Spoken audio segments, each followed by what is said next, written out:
আসসালামু আলাইকুম ওরহমতুল্লাহ।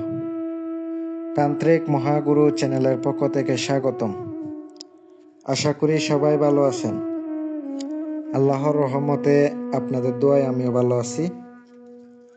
প্রত্যেকবারের মতো আজকে একটা ভিডিও নিয়ে আসলাম, আজকে একটা আমল নিয়ে আসলাম।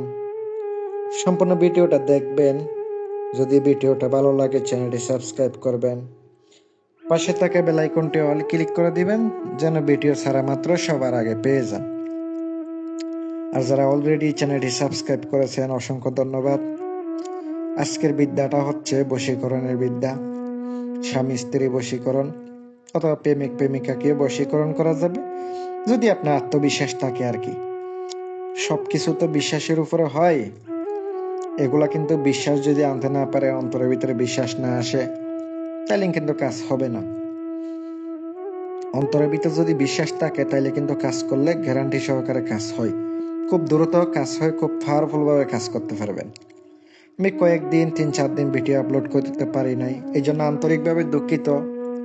অসুস্থ হওয়ার কারণে ভিডিও আপলোড দিতে পারি নাই। কালকে থেকে ইনশাল্লাহ নিয়মিত ভিডিও দেব, নিয়মিত ভিডিও ছাড়বো ইনশাল্লাহ। আপনারা নতুন ভিডিও পাবেন।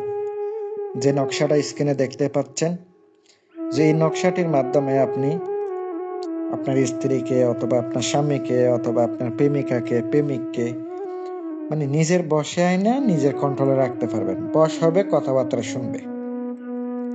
যারা বশীকরণের কাজ, বিচ্ছেদের কাজ, বিভিন্ন কাজ করাইতে চান, খরচ দিতে পারলে স্ক্রিনে থাকানো মোবাইল নাম্বারে যোগাযোগ করবেন, ইনশাল্লাহ কাজ করে দেব। নকশাটি শনিবারের দিন অথবা মঙ্গলবারের দিন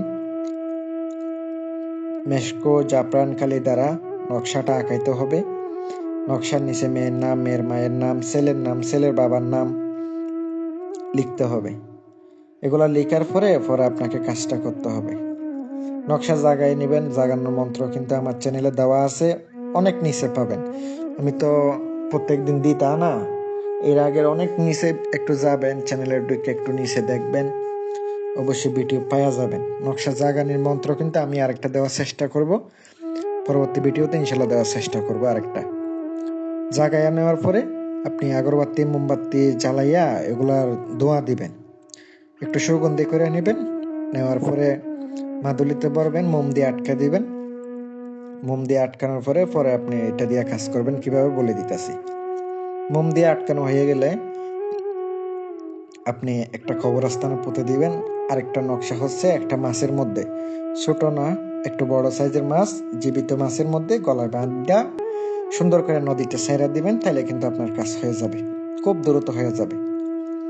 এই দুইটা কাজ করলে, দুইটা নিয়ম বলছি, দুইটাই করতে হবে একসাথে, তাইলে কিন্তু আপনি রেজাল্ট পাবেন। কিন্তু বিশ্বাসের উপরে সব হয়, আর আমল যদি না থাকে, আমল না থাকলে কিন্তু কাজ করলে সফল হওয়া যায় না। এই জন্য অবশ্যই নিজের প্রতি বিশ্বাস আর আমল থাকতে হবে। আর এই কবিরাজ জগতে আসতে গেলে অনেক সাধন ভোজন লাগে, অনেক কিছু লাগে। নিজে নিজে করলে তো হয় না, উস্তাদেরও প্রয়োজন হয়, অনেক কিছু শিখতে হয়, অনেক কিছু জানতে হয়, আর আসন দিয়ে কাজ করতে হয়, তাইলে কিন্তু কাজগুলো হয়। আর এই পর্যন্ত, আমি আর বেশি কথা বাড়াইতে চাচ্ছি না। আসসালামু আলাইকুম ওয়া রাহমাতুল্লাহ।